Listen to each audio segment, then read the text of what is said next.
नाम का एक लड़का था जिसने नया नया रेडियो स्टेशन ज्वाइन किया था। वो वहां पे आरजे की नौकरी करने के लिए आया था। उसने कई कंपनियों में अप्लाई किया था, लेकिन किसी भी जगह से उसे पलटकर कॉल नहीं आया था।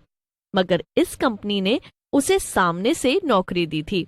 इस बात से वो हैरान भी था और थोड़ा अजीब भी लग रहा था। माँ जल्दी करो ना, मुझे देर हो रही है। आज काम का पहला दिन है, मैं आज ही देर से नहीं जाना चाहता हूँ। संजीव बहुत ही जिंदा दिल लड़का था। वो अपनी माँ का बहुत ख्याल रखता था। दोनों शहर में अकेले रहते थे। संजीव जल्दी से अपने रेडियो स्टेशन पहुंच जाता है और अपने बॉस के कैबिन में जाता है। अरे आओ आओ संजीव, मैं तुम्हारा ही इंतजार कर रहा था। ये लो तुम्हारा अपॉइंटमेंट लेटर। तुम आज से ही काम शुरू कर सकते हो। थैंक यू सर, लेकिन मैं एक बात जानना चाहता था। आप मुझे ऐसे तुरंत नौकरी क्यों दे रहे हैं? मेरा मतलब है कि मेरा तो कोई इंटरव्यू भी नहीं हुआ। अरे इंटरव्यू की भला क्या जरूरत है? तुम होनहार हो और हम ये बात जानते हैं। तुम्हारे सीवी में तुम्हारी सारी काबिलियत तो लिखी है, तो भला अब और क्या परखना। और रही बात काम की, तो वो तो हर कोई धीरे धीरे ही सीखता है ना। जी सर, ठीक कहा आपने। फिर संजीव का बॉस घंटी बजाकर एक चपरासी को अंदर बुलाता है। अच्छा सुनो संजीव, ये मोहन है। ये तुम्हें तुम्हारे काम करने की जगह दिखा देगा। इसके साथ चले जाओ। थोड़ी देर बाद दोनों रेडियो स्टेशन पहुंच जाते हैं। वो बहुत ही डरावना और सुनसान सा लग रहा था। अरे ये कैसी भूतिया सी बिल्डिंग है? यहाँ पर कोई आता जाता भी है या नहीं? दरअसल कुछ वक्त पहले यहाँ पर आग लग गई थी, इसीलिए इसकी हालत इतनी खराब हो गई है। वरना पहले तो ये भी एकदम चमकती हुई इमारत थी। अभी फिलहाल यहाँ पर आपके अलावा एक और आदमी रहेगा। धीरे धीरे इसमें रेनोवेशन का काम होगा, फिर ये अच्छी हो जाएगी। ये सब संजीव को बहुत अजीब लग रहा था, लेकिन अब वो कर भी क्या सकता था। वो चुपचाप उस आदमी के पीछे पीछे अंदर चला गया। लगता है कि यहाँ पर बहुत बड़ी आग लगी थी। जी, आपने सही कहा। वैसे आपको यहाँ डर तो नहीं लग रहा है ना? क्या? अरे नहीं नहीं, मैं किसी से नहीं डरता हूँ। फिर तो ठीक है, क्योंकि आपसे पहले भी एक लड़के को यहाँ नौकरी मिली थी, मगर वो तो डर के मारे भाग ही गया था। जब आप बहादुर हैं तो अच्छा है, आप यहाँ रुकेंगे तो कम से कम। चलिए मैं चलता हूँ। आपके साथ यहाँ जो एक और लड़का काम करेगा वो बस आता ही होगा। उसकी नाइट शिफ्ट है। जब वो आ जाए तो आप घर चले जाना। इतना कहकर वो आदमी चला गया। सामान तो सारा नया है। ये माइक और बाकी की सभी चीजें भी अच्छी लग रही हैं। चलो, इसका मतलब ये है कि बस ये बिल्डिंग ही पुरानी और खराब है। कोई बात नहीं, कुछ दिनों में तो ये भी सही हो ही जाएगी। अब बेरोजगार रहने से तो अच्छा है कि मैं कुछ दिन यहीं पर रह लूं।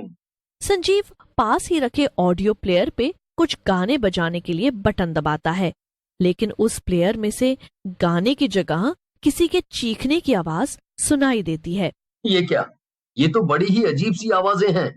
ऐसा लग रहा है जैसे कोई बहुत दर्द में है। ओफो, इसे सुनकर तो मुझे परेशानी हो रही है। इसे बंद कर देता हूँ। संजीव प्लेयर बंद करके कुछ फाइल्स का काम करने लगता है। शाम हो जाती है और अंधेरा होने लगता है। काफी देर हो गई, लेकिन अभी तक वो दूसरा लड़का नहीं आया जिसकी नाइट शिफ्ट है। अरे अब मुझे भी घर जाने के लिए लेट हो रहा है। बस वो जल्दी से आ जाए। तभी संजीव को अचानक से किसी के आने की आहट सुनाई देती है। वो पीछे मुड़कर देखता है तो एक लड़का खड़ा था जिसने नीचे मुंह कर रखा था। अरे तुम वही हो ना जिसकी नाइट शिफ्ट है? अरे भाई, आने में इतनी देर क्यों कर दी? तुम्हें मालूम है ना संजीव जल्दी जल्दी में अपना बैग पैक करता है और बाहर की तरफ जाने लगता है कि तभी वो लड़का संजीव का हाथ पकड़ लेता है और उसे एक कागज थमा देता है। संजीव कुछ भी समझ पाता उसके पहले ही वो लड़का एक अंधेरे कमरे में भाग जाता है। संजीव उस लड़के के पीछे पीछे जाने लगा, लेकिन तभी सामने के दरवाजे पे दस्तक होती है। संजीव देखता है कि वहां एक लड़का खड़ा था। जी, आप कौन? अरे सर, मैं विमल हूँ। मेरी नाइट शिफ्ट है ना, माफ कीजिएगा। ट्रैफिक बहुत था, इसीलिए आने में जरा सी देरी हो गई। क्या? अरे भाई, ये तुम क्या कह रहे हो? अगर तुम अभी आए हो तो फिर वो कौन था? कौन सर? यहाँ पर बस हम दोनों की ही ड्यूटी है और कोई भी नहीं है।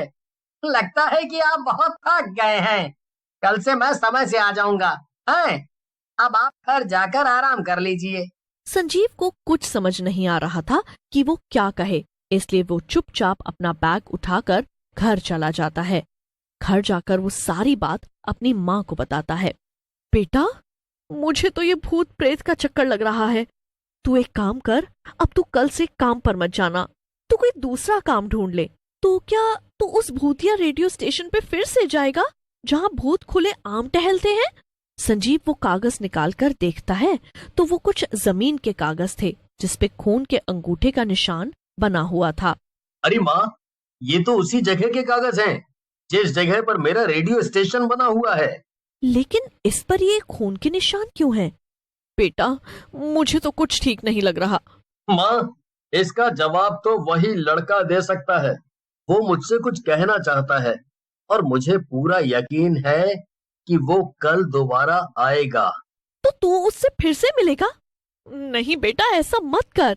संजीव की माँ उसे समझाने की बहुत कोशिश करती है, लेकिन वो उनकी एक नहीं सुनता। अगले दिन वो फिर से रेडियो स्टेशन पहुंच जाता है। सारा दिन बीत जाता है, लेकिन उसे दोबारा वो लड़का नजर नहीं आता। जैसे ही थोड़ी सी शाम हो जाती है, संजीव फिर से अपना बैग पैक करने लगता है। उसे लग रहा था कि अब कोई भी नहीं आएगा, लेकिन तभी उसे वो लड़का फिर से अपने ठीक सामने दिखाई देता है। संजीव उसे देखकर डर जाता है। वो डरते डरते कहता है, कौन हो तुम? मुझे पता है कि तुम मुझसे कुछ कहना चाहते हो। बताओ मुझे क्या बात है? सामने खड़ा लड़का एक भूत में बदल जाता है। उसे देखकर संजीव और भी ज्यादा डर जाता है। तुम्हें मुझसे डरने की कोई जरूरत नहीं। मैं तुम्हें नुकसान पहुंचाने नहीं आया हूँ। तो आखिर तुम मुझे क्या बताना चाहते हो? तुमने मुझे ये जो कागज दिखाया है, इसका भला क्या मतलब है? ये कागज ही मेरी मौत का कारण बने हैं और इन्हीं की वजह से मैं आज तक भटक रहा हूँ। मैं चाहता हूँ तुम मेरी मदद करो। मदद? कैसी मदद? मेरा इस दुनिया में कोई नहीं है। मैं पढ़ने के लिए विदेश में रहता था और ये रेडियो स्टेशन की जगह पर मेरे नाना नानी का घर था। तुम्हारी कंपनी के लोगों को ये जमीन चाहिए थी, इसीलिए उन्होंने मेरे नाना नानी को डराया, धमकाया और जब वो तब भी नहीं माने तो उन्हें मार पीट कर उनसे जबरदस्ती कागज पर अंगूठा लगवा लिया।